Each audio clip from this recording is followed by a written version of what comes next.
नमस्कार, स्वागत है आप सभी का एबी स्टार न्यूज में और मैं हूं आपके साथ जुबैर चौधरी। वक्त हो चला है अपना उत्तर प्रदेश का, जहां सबसे पहले बात गुरुवार को पेश हुए बजट की कर लेते हैं। आपको बता दें कि इस बजट के पेश होने के बाद डुमरियागंज के पूर्व विधायक ने सीएम योगी आदित्यनाथ की तारीफ की, तो वहीं सीएम योगी आदित्यनाथ का आभार व्यक्त किया।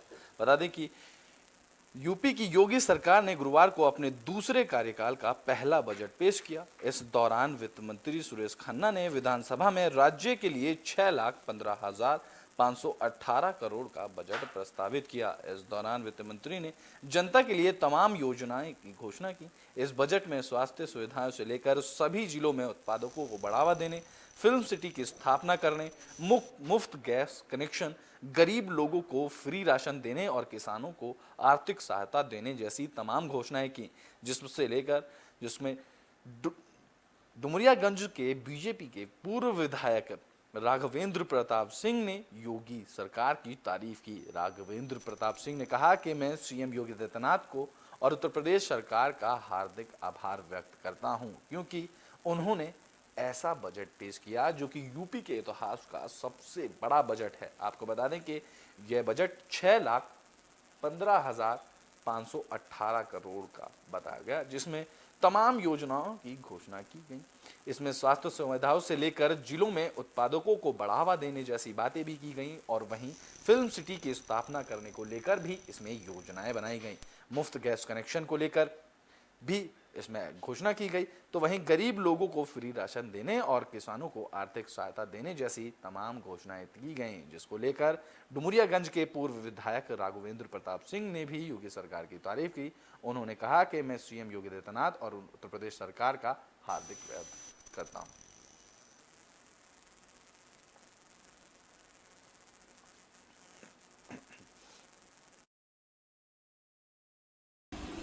आजादी के बाद पिछले 75 सालों में जो बजट था उसके परिप्रेक्ष्य में अगर देखा जाए तो 2017 से लेकर 22 तक बजट दूना बढ़ा है। इससे यह प्रतीत होता है कि उत्तर प्रदेश विकास के रफ्तार पे दौड़ रहा है योगी जी के नेतृत्व में और माननीय मोदी जी के मार्गदर्शन में। इस बार का बजट ऐतिहासिक है, जिसमें महिलाओं के लिए, बच्चों के लिए, पढ़ने वाले बच्चों के लिए, किसानों के लिए, नौजवानों के लिए, सुरक्षा के लिए, सड़क बनाने के लिए, स्वास्थ्य की सुविधा बढ़ाने के लिए, ये सारी योजनाएं इसमें लिया गया। गन्ना किसानों सहित धान और गेहूं के क्रय केंद्रों को लेकर कई जनपदों में एटीएस का नया मुख्यालय सुरक्षा के दृष्टिकोण से 5 नए हवाई अड्डे। तो ये आप कह सकते हैं विरोधी तो निंदा करता ही है, क्योंकि उसको बिना पढ़े लिखे उनको खाली एक काम करना, विरोध करना है। लेकिन आज जितने हवाई अड्डे इंटर और अंतर्राष्ट्रीय हवाई अड्डा उत्तर प्रदेश में पिछले 5 साल में काम करना शुरू किया है, तो स्वाभाविक विकास की प्रक्रिया बढ़नी ही बढ़नी है। तो वहीं कांग्रेस के वरिष्ठ नेता आचार्य प्रमोद कृष्णम ने कहा कि कपिल सिब्बल को कांग्रेस ने बाहर नहीं निकाला। कपिल सिब्बल ने खुद ही कांग्रेस की पार्टी छोड़ी है। बता दें कि गाजियाबाद में कांग्रेस के वरिष्ठ नेता आचार्य प्रमोद कृष्णम ने कहा कि कांग्रेस पार्टी ने कपिल सिब्बल को पार्टी से बाहर नहीं निकाला है। कपिल सिब्बल खुद ही पार्टी छोड़कर चले गए हैं। आचार्य प्रमोद ने कहा कि कपिल सिब्बल ने अभी किसी भी राजनीतिक पार्टी की सदस्यता नहीं ली है, जिससे यह साफ हो जाता है कि उनका दिल अभी भी कांग्रेसी है। आचार्य प्रमोद कृष्णम ने कहा कि मुझे दुख है कि कपिल सिब्बल के जाने के बाद G23 का एक और नेता कम हो गया है। प्रमोद कृष्णम ने कहा कि कुतुब मीनार और ताजमहल पर मुसलमानों का कब्जा नहीं है। कुतुब मीनार और ताजमहल भारत सरकार के अधीन है, जिसे लेकर कुतुब मीनार और ताजमहल को हिंदुओं को सौंप देना चाहिए। उन्होंने तंज कसते हुए कहा कि भारत सरकार को कुतुब मीनार और ताजमहल हिंदुओं को सौंप देना चाहिए, क्योंकि कुतुब मीनार और ताजमहल पर मुसलमानों का कब्जा नहीं है। इन पर भारत सरकार, ये कुतुब मीनार और ताजमहल भारत सरकार के अधीन है। जिसके बाद उन्होंने कहा कि कुतुब मीनार और ताजमहल को हिंदुओं को सौंप देना चाहिए। वहीं कपिल सिब्बल को लेकर उन्होंने कहा कि कांग्रेस पार्टी ने कपिल सिब्बल को पार्टी से बाहर नहीं निकाला है। कपिल सिब्बल खुद ही पार्टी छोड़कर चले गए हैं। उन्होंने ये भी कहा कि कपिल सिब्बल ने अभी भी किसी राजनीतिक पार्टी की सदस्यता नहीं ली है, जिससे यह साफ हो जाता है कि उनका दिल अभी भी कांग्रेसी है। उन्होंने कहा कि कपिल सिब्बल के जाने के बाद G23 का एक और नेता कम हो गया है।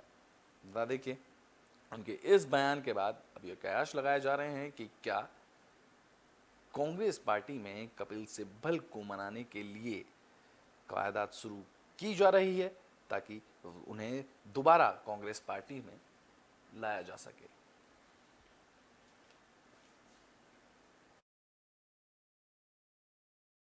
कि कपिल सिब्बल बहुत बड़े नेता हैं, कपिल सिब्बल बहुत बड़े वकील हैं, उनका बहुत बड़ा नाम है।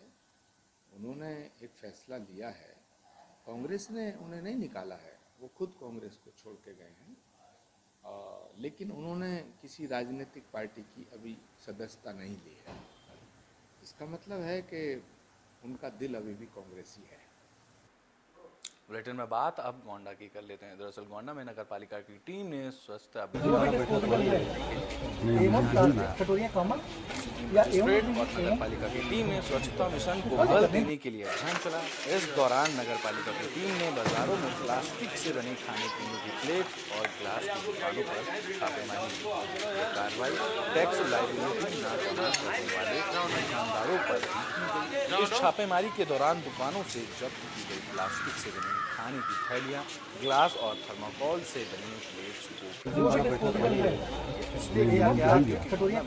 मजिस्ट्रेट और नगर पालिका की टीम ने स्वच्छता मिशन को बल देने के लिए अभियान चलाया। इस अभियान के दौरान सभी नगर पालिका की टीम ने बाजारों में प्लास्टिक से बने खाने पीने की प्लेट्स और ग्लास की दुकानों पर इसके बाद ये कार्रवाई टैक्स लाइबिलिटी के ना जमा करने वालों पर दुकानदारों पर भी की गई। इस छापेमारी के दौरान दुकानों से जब्त की गई प्लास्टिक से बनी खाने की थैलियां, ग्लास और थर्माकोल से बनी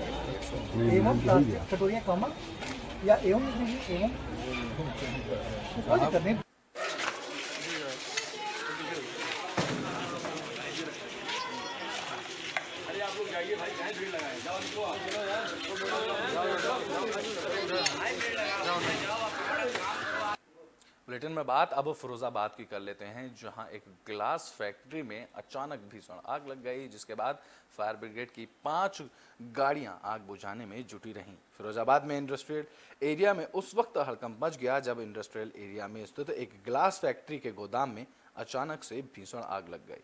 वहीं इस घटना की सूचना पाकर मौके पर 5 दमकल की गाड़ियां घटनास्थल पर पहुंची, लेकिन जब तक दमकल की गाड़ियां घटनास्थल पर पहुंचती तब तक आग ने विकराल रूप ले लिया था और आग ने फैक्ट्री के बगल में बने मैरिज हॉल को अपने आगोश में ले लिया।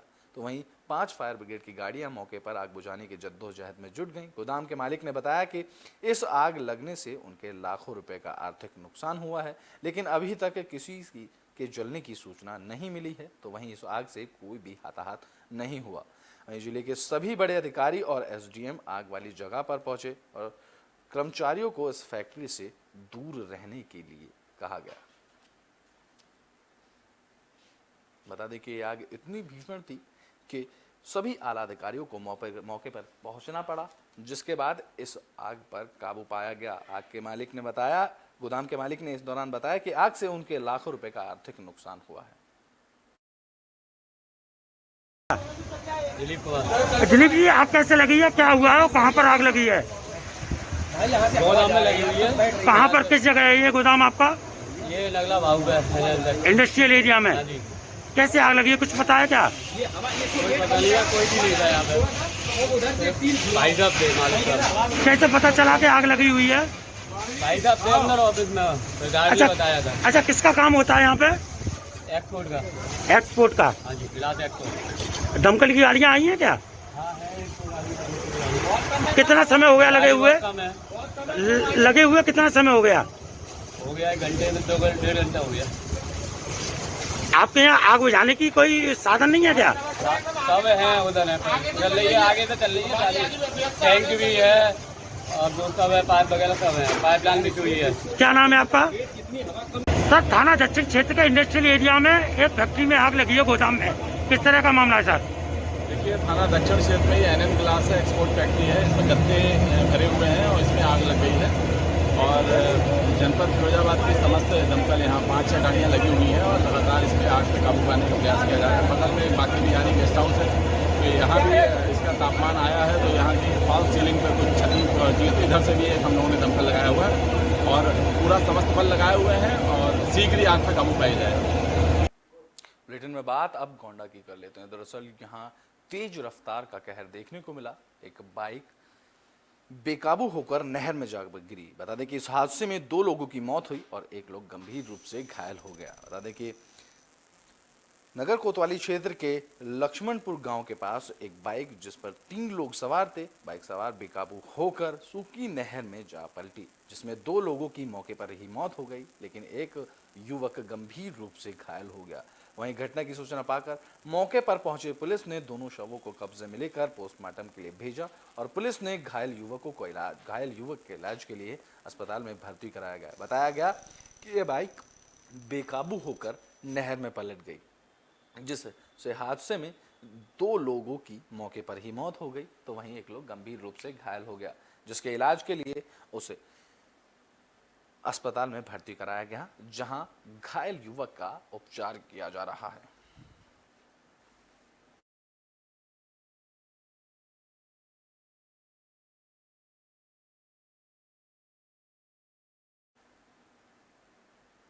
बुलेटिन में बात अब सिद्धार्थनगर की कर लेते हैं। दरअसल यहां पुलिस को बड़ी कामयाबी हाथ लगी है। पुलिस ने एक इंटरनेशनल चोर को गिरफ्तार कर लिया है। बता दें कि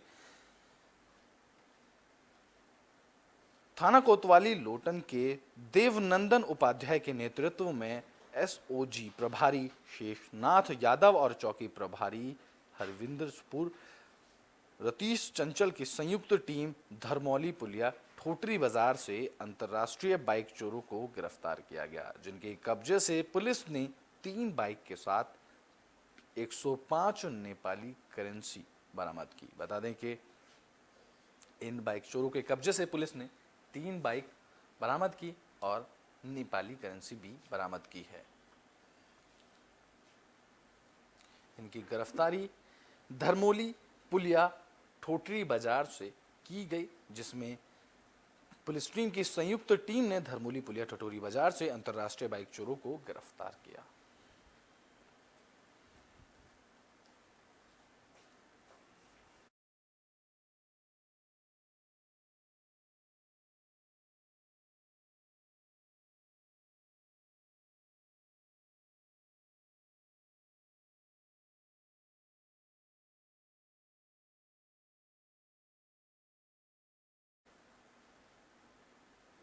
बुलेटिन में बात अब गाजियाबाद की कर लेते हैं। दरअसल यहां पुलिस को बड़ी कामयाबी हाथ लगी। पुलिस ने 301 किलो गांजा बरामद किया। बता दें कि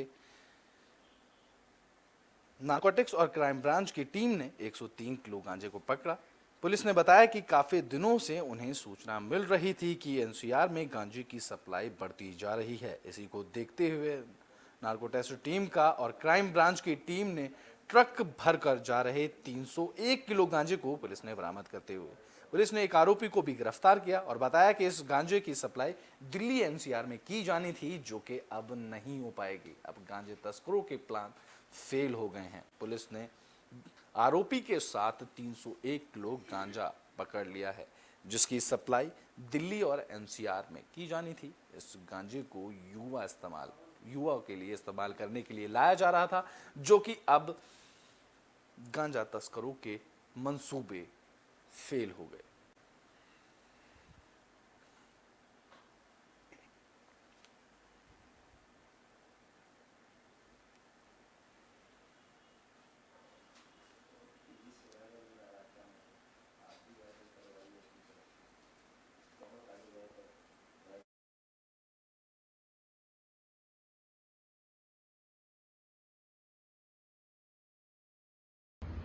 गाजियाबाद की एंटी नारकोटिक सेल ने एक गांजा तस्कर को गिरफ्तार किया है।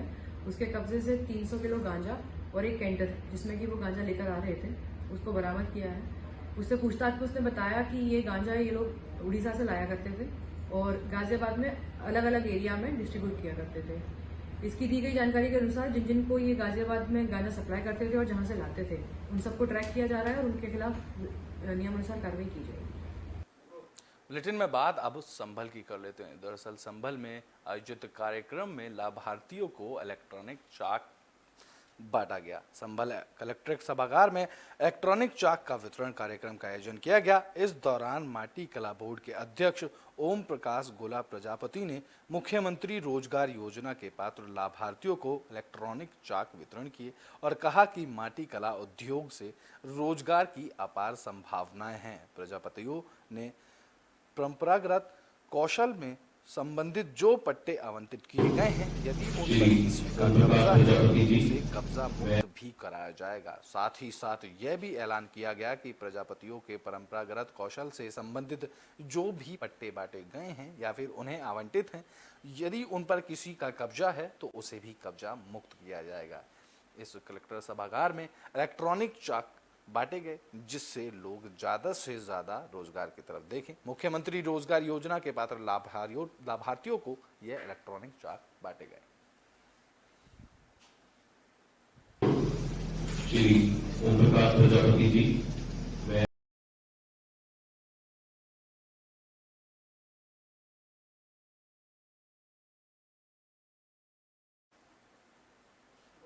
बुलेटिन में बात अब संभल की कर लेते हैं। दरअसल बीते दिन दो पक्षों में हुई लड़ाई के बाद अब सीओ ने इस घटना का पर्दाफाश किया है। बता दें कि संभल नखासा थाने इलाके में ताजपुर गांव में छेड़छाड़ के विरोध में दो पक्षों के बीच फायरिंग का मामला सामने आया था, जिसके बाद घटनास्थल पर पहुंचे सीओ ने घटना का पर्दाफाश करते हुए दोनों पक्षों के 6 लोगों को गिरफ्तार किया है।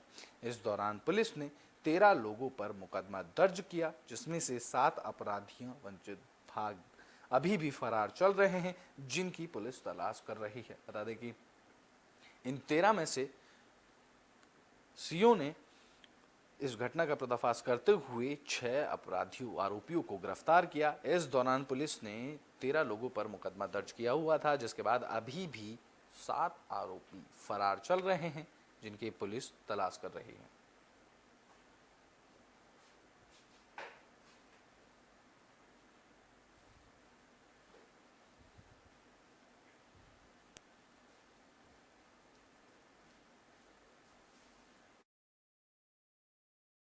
खुलासा किया गया। ये थाना नकासा में 24/5 को गांव ताजपुर में एक घटना हुई थी, जिसमें दोनों पक्षों में मार पिटाई और फायरिंग हुई थी। आज नकासा पुलिस द्वारा एक टीम गठित करके 6 मुलजिम गिरफ्तार कर, दोनों पक्षों की तरफ से 6 मुलजिम गिरफ्तार किए गए, जिसमें वीडियो के आधार पर जो मुलजिम आइडेंटिफाई हुए वे मुलजिम गिरफ्तार गए और उनकी निशानदेही पर एक बंदूक और एक तमंचा बरामद किया गया और लाठी 2 डंडे बरामद किए गए। अभी इनसे और पूछताछ जारी है और शेष कार्रवाई की जाएगी। कितना फरार चल रहा है इसमें? अभी इसमें अज्ञात में है, अभी 3-4 फरार, दोनों पक्षों की तरफ से करीबन 6 लोग और फरार है। बुलेटिन में बात अब गाजियाबाद की कर लेते हैं, जहां आग लगने को लेकर प्रशासन अलर्ट दिखाई दिया। इस दौरान प्रशासन की तरफ से अग्निशमन सुरक्षा अभियान चलाया गया। गर्मी का मौसम आते ही प्रदेश में आग लगने की संभावनाएं बढ़ जाती हैं। इस दौरान कई शहरों से लगातार आग लगने की घटनाओं का इजाफा देखने को मिला, जिससे लोगों को काफी जानहानि का सामना करना पड़ा। आग की घटनाओं को काबू करने के लिए प्रदेश सरकार ने आदेश पर ग्रामीण क्षेत्रों के लोगों को अग्निशमन सुरक्षा प्रशिक्षण अग्नि सचेतक अभियान की शुरुआत की, जिसमें ग्रामीण क्षेत्रों के अनेक लोगों को शामिल किया गया और आग से काबू पाने के उपाय प्रशिक्षण के तौर पर बताए गए। इस बीच मुरादनगर, मोदीनगर जैसे ग्रामीण क्षेत्रों के लगभग 250 बच्चों ने आग लगने की समस्या से बचने के लिए ट्रेनिंग ली। तो वहीं गाजियाबाद के सांसद और केंद्रीय परिवहन नगर विमान राज्य मंत्री जनरल वीके सिंह ने ट्रेनिंग ले रहे बच्चों को ट्रेनिंग पत्र देकर सम्मानित किया और जनरल वीके सिंह ने लोगों से आग्रह किया कि इस ट्रेनिंग को हमेशा जिंदा रखें और आगे भी लोगों को अपने क्षेत्र में आग लगने के बाद आग बुझाने के बारे में जागरूक करें।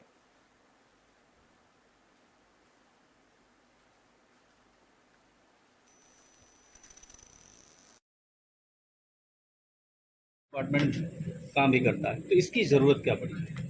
एक योजना बनी है प्रदेश में मुख्यमंत्री जी की, उसमें हर ब्लॉक में कम से कम 100 युवा अग्निशमन के बारे में जाने अग्निशमन की उनको बेसिक ट्रेनिंग दी जाए, ताकि अगर कुछ वारदात होती है तो उसके अंदर मदद कर सकें। क्योंकि अग्निशमन अधिकारी बहुत ज़्यादा नहीं होते हैं, और जब तक वो पहुँचते हैं तब तक आग ज़्यादा बढ़ जाती है। तो अगर सचेतक होंगे तो और उनकी ट्रेनिंग हुई होगी तो वो मदद करेंगे। उसको देखते हुए और आज जो है हमने मुरादनगर और मुरादनगर में 124 बच्चों ने ट्रेनिंग ली है और 103 बच्चों ने भोजपुर में ली है। इसमें पुरुष और महिला दोनों शामिल हैं। एक बहुत अच्छी योजना है। सर, अग्निशमन विभाग का आज कार्यक्रम था। इस कार्यक्रम में क्या प्रमुखता रही है? प्रशस्ति पत्र दिए गए, किन लोगों को दिए गए, कितने लोग? देखिए, जो कार्यक्रम था ये मुख्य रूप से इस बात को लेकर के है कि अग्नि से संबंधित जो घटनाएं होती हैं जिसमें जीवन और संपत्ति प्रभावित होता है, उसको लेकर के कार्यक्रम था। इसमें प्रदेश सरकार का और माननीय मुख्यमंत्री जी का निर्देश था कि हर ब्लॉक में अग्नि सुरक्षा से संबंधित 100 ऐसे अग्नि सचेतक तैयार किए जाएं जो गांव-गांव तक, जन-जन तक अग्नि सुरक्षा उपायों को लोगों को बताएं कि कैसे वो छोटे-छोटे उपाय ध्यान में रखते हुए अपने जीवन की सुरक्षा कर सकते हैं, अपनी संपत्ति की रक्षा अग्निकांड से कर सकते हैं। मुख्यमंत्री जी की 100 दिन की अपेक्षाओं में प्रत्येक ब्लॉक में 100 स्वयंसेवी प्रशिक्षित किए जाने के निर्देश दिए गए थे, जिसके अनुपालन में जिलाधिकारी महोदय के द्वारा ये इनका प्रत्येक ब्लॉक के प्रत्येक गांव से इनका चयन किया गया, जिसमें महिलाओं को दोनों को रखा गया और उनको 3 दिन का ब्लॉक मुख्यालय के सभागार में प्रशिक्षण दिया गया है। इनको कैसे गांव में उपलब्ध संसाधनों से आग पर प्रभावी नियंत्रण पाने, उसकी रोकथाम करने के लिए इसके बारे में विस्तार से बताया गया। जैसे गैस सिलेंडर की आग घबराने से हो जाती है, तत्काल एक घोड़ा या कोई मोटा चद्दर से भिगो करके बुझाने की तकनीक, या ऐसे बहुत सारी छोटी छोटी चीज़ें हैं जिनके बारे में विस्तार पूर्वक इनको 3 दिवस का प्रशिक्षण दिया गया। बुलेटिन में बात अब फिरोजाबाद की कर लेते हैं, जहां एक गुस्साए ग्रामीण ने गौवंश की जान ले ली, जिसके बाद गौरक्षा के राष्ट्रीय सलाहकार ने एफआईआर दर्ज कराई। बता दें कि खबर फिरोजाबाद जिले के दिखतौली गांव की से सामने आई। यहाँ खेत में गौवंश से नाराज व्यक्ति ने एक बछड़े को पीट कर मौत के घाट उतार दिया, जिसके बाद घटना की सूचना मिलते ही गांव में पुलिस और नायब तहसीलदार अवनीश कुमार मौके पर पहुंच गए, लेकिन तब तक आरोपी वहां से फरार हो चुका था।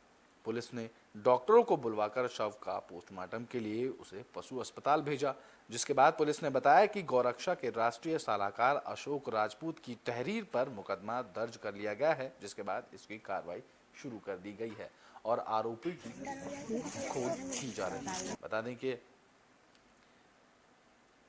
दरअसल युवक के खेत में गौवंश का एक बछड़ा घुस आया, जिसके बाद व्यक्ति नाराज हो गया और युवक ने नाराज होकर बछड़े को पीट कर मौत के घाट उतार दिया। घटना की सूचना मिलते ही गांव में पुलिस और नायब तहसीलदार अवनीश कुमार मौके पर पहुंचे, लेकिन जब तक आरोपी फरार हो गया था।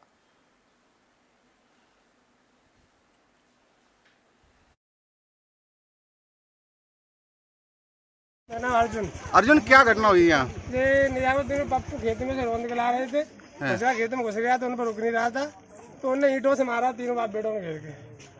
कहाँ पर मारा है ये? मारा है टावर के पास, करीब कूद रहा था यहाँ पर। अच्छा, फिर क्या हुआ? वो मर गया, उसकी नाक में से खून निकल रहा सबरी से। किस किस से मारा? डंडे से मारा? किस? डंडे थे, ईंट थी, डंडा तो अभी भी डला होगा वहाँ पर। हाँ, मैंने देखा है। हाँ, सही बात है।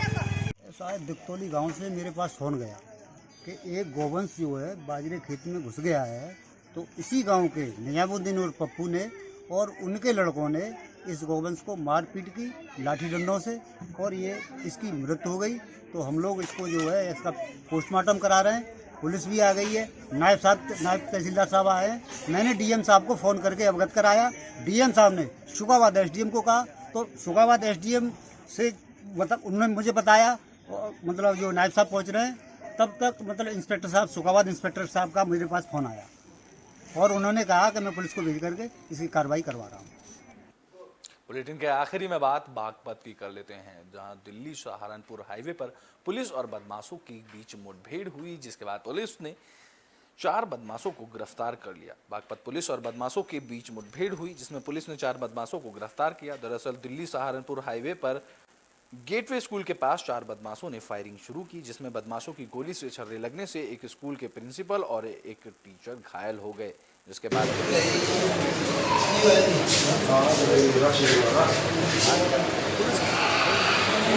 दो बदमाशों के पैर में गोली लगने से वे घायल हो गए, जिनको उपचार के लिए अस्पताल भर्ती किया गया, जहां उनका उपचार किया गया।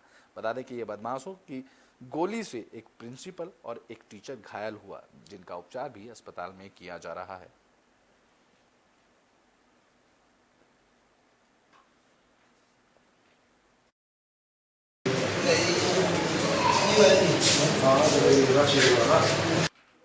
तो बागपत में पुलिस इस तरह से एक्टिव नजर आई कि बदमाशों की फायरिंग के बाद 20 मिनट के अंदर ही पुलिस ने मुठभेड़ के बाद 4 बदमाशों को गिरफ्तार कर लिया।